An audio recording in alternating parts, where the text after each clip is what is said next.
So the mission of Restoration Rome is to bring public, private, and faith-based partners together to strengthen and restore our children and families in Christ's name. There is absolutely no one organization, no one agency that can do this. It's impossible.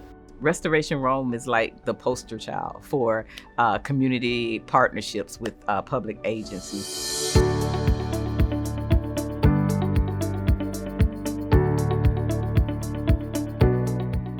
Mary Margaret and I went through the process of becoming foster parents, just taking a look at the situation in Rome and Floyd County. Just for me, just seeing how broken the system was. I mean, at the time we had over 450 kids in care here in Floyd County. We had less than 10 foster homes. Mary Margaret and I just knew that something needed to be done in terms of advocacy and bringing folks together around this. We sat down together as a group, DFACS, the juvenile court, various stakeholders and providers, and we said, okay, we want to reimagine foster care. And so we started each meeting by just saying, okay, a family comes into care.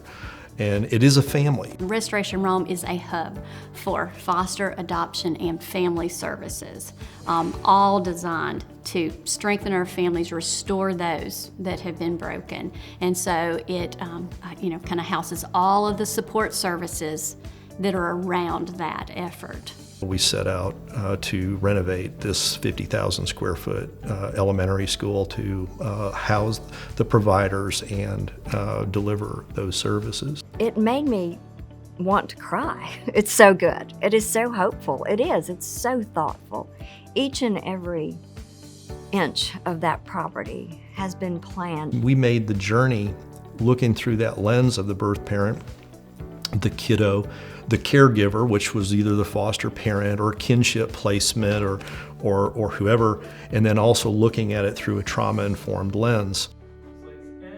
Okay, Christina, audio file 6, marker. You know, I started experimenting with drugs in high school, just like, I think that's a normal thing, but it was never a normal thing for me. I was 23 when I got clean, and then I was 24 when I had my first child. And I was clean for a couple years, two and a half years, until after I gave birth to my second child. Dropping my kids off at daycare, and I was getting messed up all day, and I was picking them up and, feeding them or whatever, and then staying up all night, and then, you know what I'm saying? Like, it was just this revolving cycle. DFACS was called on me twice in the year of 2015. And so I failed my first drug test with DFACS for, everything, pills, meth, pot, everything. So then I was kid-free. Then I had no kids with me, and it was really a lot easier for me to get high. It was a lot, and I had tricked myself into thinking that was just how my life was gonna be, I had no intention of ever stopping. And I got pregnant. I quit using for about 2 weeks, and then lied and told everybody I had a miscarriage, and then continued to use meth heavier than I'd ever used it before in an attempt to end the pregnancy, because there's a lot of guilt. So when I got into rehab, I was probably there for about 4.5 months before it dawned on me that I actually needed help. Christine was one of those rare people who said, yeah, I've got some problems I need to work on. So that helped me move to the next stage and really put in services that she needed and help her out, which was her decision. Things didn't get easier with her children all of a sudden magically, because that's not real life. Even though I was clean, even though I was trying to do the right thing, trying to figure out who I am and what I'm supposed to do, I still would go home and yell at my children. The trust-based relational intervention was something that Christina was interested in to be able to use with her own children.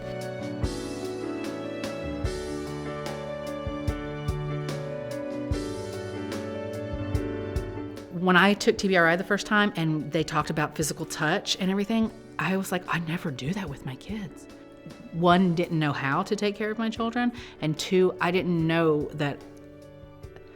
there was more to do besides making dinner and getting baths. I didn't know that there was like a real connection component to that. She kept coming back to all the classes that we had, and even after she had taken the entire series, she just started over and started taking them again. I had asked her initially to just be like a guest speaker in my parenting class and just come and share your story.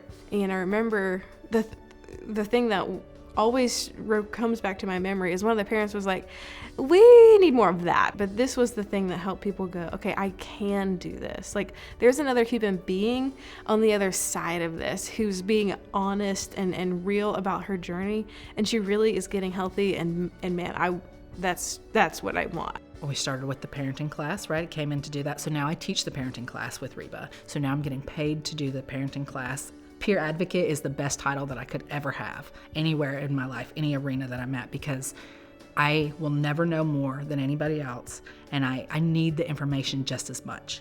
I know that from where she is, she always had it within her to do great things and big things, and her level of introspection and understanding of the larger situation, it put her on that path, and she walked that path. So that is inspiring. Yeah, I don't know where I would be without Restoration Rome.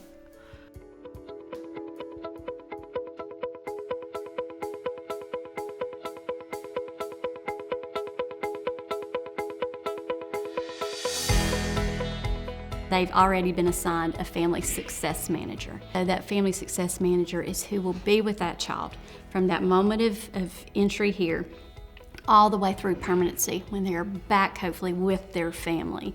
So that person will take them in our first little area that we call Peace Place. And that is that place where they can get a hug from Little Hug-A-Bow, and just have that opportunity to start putting the pieces back together. Kids Cafe is right here where we can have something warm for them and healthy. They may need cleanup. And so we have the Bath and Beyond, where kids can go and do a shower or tub. We have little bathing suits they can put on. We have so go in to visit our Hope Chest Clothes Closet. And one of the really important pieces is the medical. So children have to have that medical check within 72 hours of coming into care. And this is where they come back for their counseling needs. This is where they might come back for occupational therapy, physical therapy, speech therapy. This is also where they'll do their supervised visitation with their family in kind of the other half of the comprehensive care center. It creates a lot of hope in this community. You can look at our data, you can see some of the changes. Right now, we only have a little over 220 children in foster care. And over, that many years, that's significant. And what we're seeing happening is that families are taking care of families, not only outside of their immediate, but then also we see a lot more children staying with their relatives than we did before. And that makes a very powerful impact because it lessens the trauma to children experiencing child abuse and neglect. I think we've all sat back and said the same thing. Why haven't we come together? It's just a concept of being collaborative, working together, and keeping your eye on the goal of strengthening and restoring children and families. If we keep our eyes on the children and families, we take our eye off of our own organization, our own agendas, our own needs. We had to raise money to renovate the building, but once the providers are here on site, it provides us sustainability operationally, so we don't have to raise money operationally anymore once the facility is up and running. I believe that it fits into the blueprint of Family First by being the first line of defense, so that families have an opportunity to have their needs met without coming to the attention of a bureaucracy, of a system. Sometimes they just need a little help. They don't need us all up in their business. They don't need us monitoring them for years. We need a Restoration Rome everywhere. It really is about what is within the heart and the heartbeat of each community. It takes those individual champions who rise up and say, we don't need to do this way anymore. We're in a much better place, and we're in a much more opportunistic place for families to actually heal, to realize that it is not about ripping a family apart, but doing all we can to help them develop the skills and the needs to stay together. It it took me to my knees. It is so powerful what we are on the cusp of and the opportunities that truly do lie ahead. And it is going to make me cry. Sorry. We would love to see one of these, in every community.